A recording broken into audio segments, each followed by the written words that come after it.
here. There you are. Thank you. I read an interview that you gave about going through depression and how ragtime jazz had helped you. Yeah. And I have depression as well, and your music, not to blow smoke, but helped me through some of mine. And I'm wondering now, you said that you had a fear of it coming back. And if you ever start feeling that, what do you do to kind of, temper that feeling? Well, it took a long time, but basically it took me forever in Vermont because our health system is not great. Like, we have very few people and it's very poor there, and we have a lot of hard times with bureaucratic things to do with insurance and whatnot. Doctors come and go. So I ended up finding, help through psychiatrists, etc., who understood, depression and helped me figure out what kind of depression it is, etc.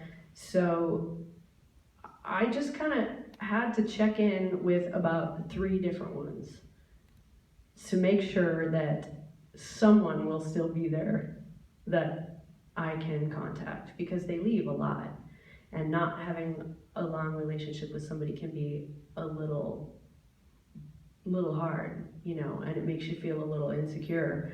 So basically I keep that going. I make sure I talk to, the people that I'm familiar with a lot, which isn't easy, but I check in a lot, and I check in with my friends who've had the same thing. And people are a lot more, out about having depression, because it's totally normal and everybody gets it, and it's not a horrible malady, it's just the way it is.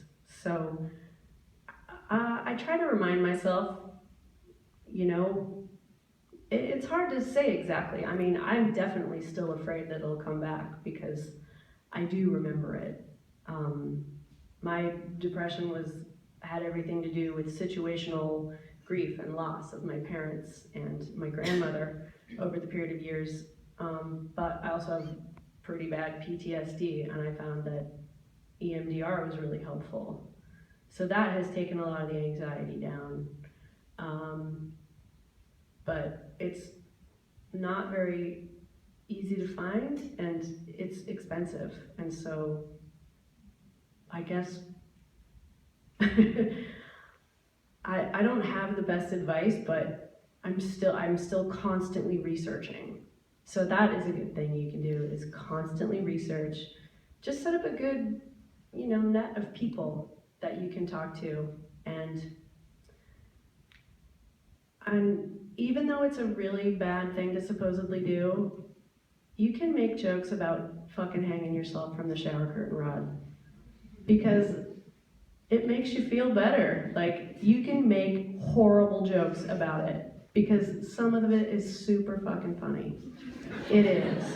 Like, woe is me again for day 96. I can't think of a good example, so I'm gonna sound like a horrible person. But there are super funny things about it. What if I just pee my pants in this chair? Who's gonna care? Nobody's gonna care. And then just crack yourself up. Having animals has been really helpful, because you can't just lay in your bed and feel like shit. And that's not what it looks like when everybody has depression, but you can't just ignore them. They need to be fed. So you gotta get up and you gotta do that. And they're always happy to see you, no matter what. And that's been really helpful. I wish I had a better answer for you, because I know exactly what you mean. Just be open about it. And seriously, the things you can find funny, find it funny, and make, my friends who work at places where they meet people every day who have this, and who've gone through so much worse, they make the worst jokes. That is the thing I notice with the most successful people I know at dealing with these things. The worse their jokes are, the better they feel.